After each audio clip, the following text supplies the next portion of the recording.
Le renseignement militaire ukrainien vient de communiquer. C'est vrai qu'on a vu que la Russie et l'Ukraine se renvoyaient un peu la balle sur la responsabilité. Les services de renseignement militaire viennent d'affirmer que cet attentat de Moscou est une provocation planifiée et délibérée des services spéciaux russes sur ordre de Poutine. Son objectif est de justifier des frappes encore plus dures contre l'Ukraine et une mobilisation totale en Russie. On a donc là le renseignement militaire qui cible Poutine. Vous mettez le doigt sur quelque chose de fondamental. C'est qu'aujourd'hui, là, à ce stade, à l'heure où on parle, cet attentat n'est pas revendiqué. Or, un attentat terroriste n'est véritablement un attentat terroriste que quand il est revendiqué. Regardez dans l'histoire, et même dans l'histoire récente, c'est pas la peine de remonter au calendrier grec, un attentat qui n'est pas revendiqué, c'est quelque chose d'extrêmement rare. Le dernier en date, ça doit être Nord Stream, finalement, où l'enquête suit son cours et où on remonte peu ou prou avec des proxys à une piste qui serait, semble-t-il, ukrainienne, à confirmer. Donc la revendication, c'est fondamental. Pourquoi ? Parce que s'il n'y a pas de revendication, toutes les instrumentalisations de part et d'autre sont possibles. Toutes les interprétations sont possibles. C'est ce qu'on commence à voir là. En premier lieu, Medvedev qui dit « si ce sont les Ukrainiens, nous irons tuer », c'est ces termes, « nous irons tuer les autorités et les chefs ukrainiens ». Et les Ukrainiens, de leur côté, effectivement, appellent à une forme de complot et effectivement nous tissent un récit qui tient la route, en effet. Puisque ce serait effectivement pour les Russes un prétexte pour aller vers l'escalade.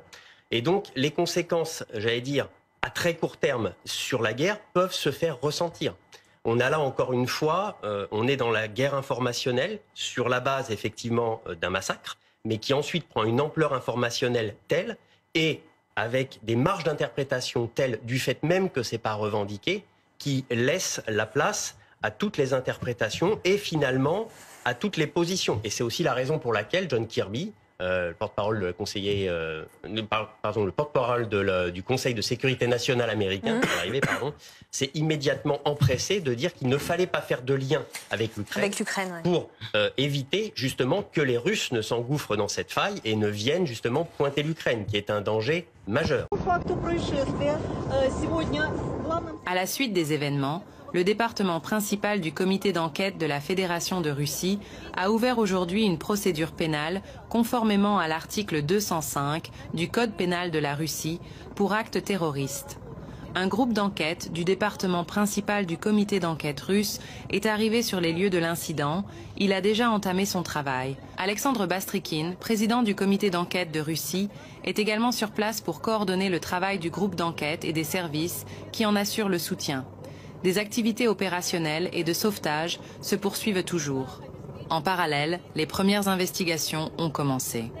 Des examens sont menés par les experts. Voilà toutes les informations pour le moment. Un attentat qui n'est pas revendiqué, c'est quelque chose d'extrêmement rare. Le dernier en date, ça doit être Nord Stream, finalement, où l'enquête suit son cours et où on remonte peu ou prou avec des proxys à une piste qui serait, semble-t-il, ukrainienne, à confirmer.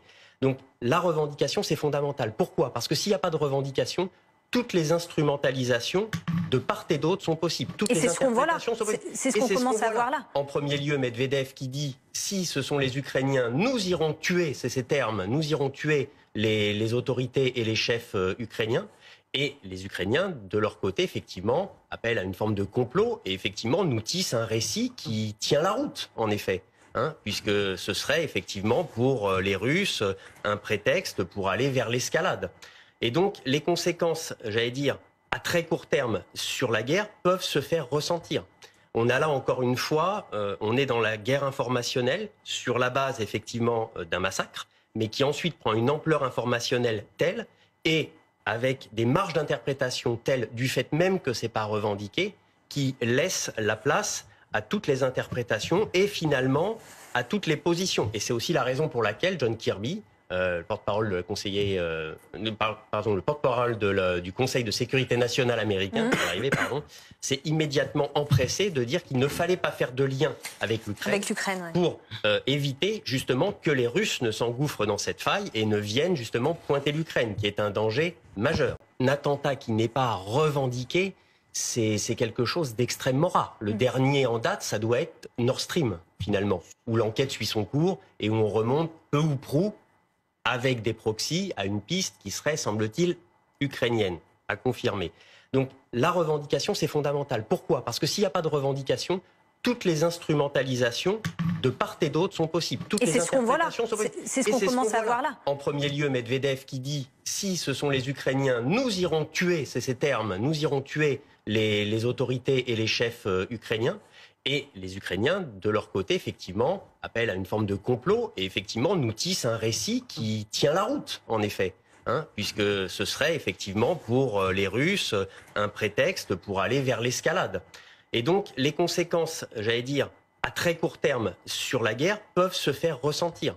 On a là encore une fois, on est dans la guerre informationnelle sur la base effectivement d'un massacre, mais qui ensuite prend une ampleur informationnelle telle et avec des marges d'interprétation telles du fait même que c'est pas revendiqué, qui laisse la place à toutes les interprétations et finalement à toutes les positions. Et c'est aussi la raison pour laquelle John Kirby, le porte-parole le porte-parole du Conseil de sécurité nationale américain, s'est immédiatement empressé de dire qu'il ne fallait pas faire de lien avec l'Ukraine pour éviter justement que les Russes ne s'engouffrent dans cette faille et ne viennent justement pointer l'Ukraine, qui est un danger majeur. Un attentat qui n'est pas revendiqué, c'est quelque chose d'extrêmement rare. Le dernier en date, ça doit être Nord Stream, finalement, où l'enquête suit son cours et où on remonte peu ou prou avec des proxys à une piste qui serait, semble-t-il, ukrainienne, à confirmer.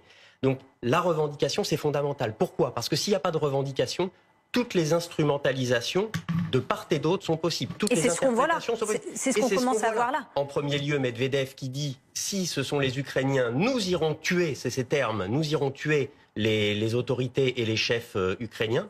Et les Ukrainiens, de leur côté, effectivement, appellent à une forme de complot et effectivement nous tissent un récit qui tient la route, en effet.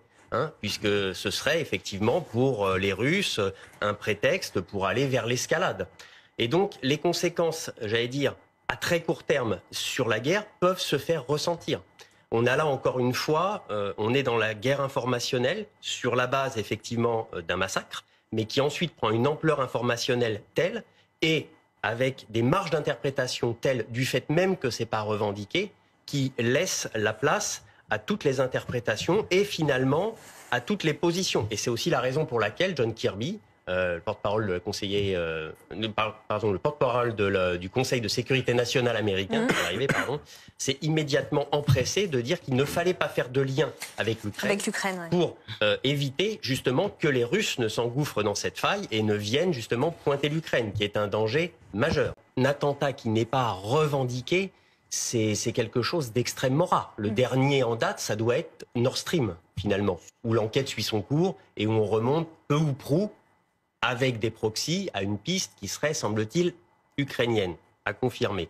Donc la revendication, c'est fondamental. Pourquoi? Parce que s'il n'y a pas de revendication, toutes les instrumentalisations de part et d'autre sont possibles. Toutes les interprétations sont possibles. C'est ce qu'on commence à voir là. En premier lieu, Medvedev qui dit « si ce sont les Ukrainiens, nous irons tuer », c'est ces termes, « nous irons tuer les autorités et les chefs ukrainiens ». Et les Ukrainiens, de leur côté, effectivement, appellent à une forme de complot et effectivement nous tissent un récit qui tient la route, en effet. Puisque ce serait effectivement pour les Russes un prétexte pour aller vers l'escalade. Et donc les conséquences, j'allais dire, à très court terme sur la guerre peuvent se faire ressentir.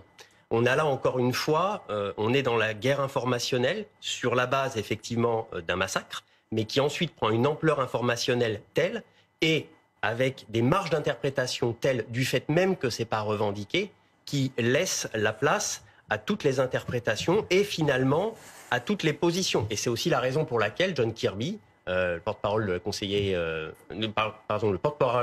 du Conseil de sécurité nationale américain, s'est immédiatement empressé de dire qu'il ne fallait pas faire de lien avec l'Ukraine pour éviter justement que les Russes ne s'engouffrent dans cette faille et ne viennent justement pointer l'Ukraine, qui est un danger majeur. Un attentat qui n'est pas revendiqué, c'est quelque chose d'extrêmement rare. Le dernier en date, ça doit être Nord Stream, finalement, où l'enquête suit son cours et où on remonte peu ou prou avec des proxys à une piste qui serait, semble-t-il, ukrainienne, à confirmer. Donc la revendication, c'est fondamental. Pourquoi? Parce que s'il n'y a pas de revendication, toutes les instrumentalisations de part et d'autre sont possibles. Toutes et les c'est ce qu'on voit là. interprétations sont possibles. C'est ce qu'on commence à voir là. En premier lieu, Medvedev qui dit « si ce sont les Ukrainiens, nous irons tuer », c'est ces termes, nous irons tuer les autorités et les chefs ukrainiens. Et les Ukrainiens, de leur côté, effectivement, appellent à une forme de complot et effectivement nous tissent un récit qui tient la route, en effet. Puisque ce serait effectivement pour les Russes un prétexte pour aller vers l'escalade.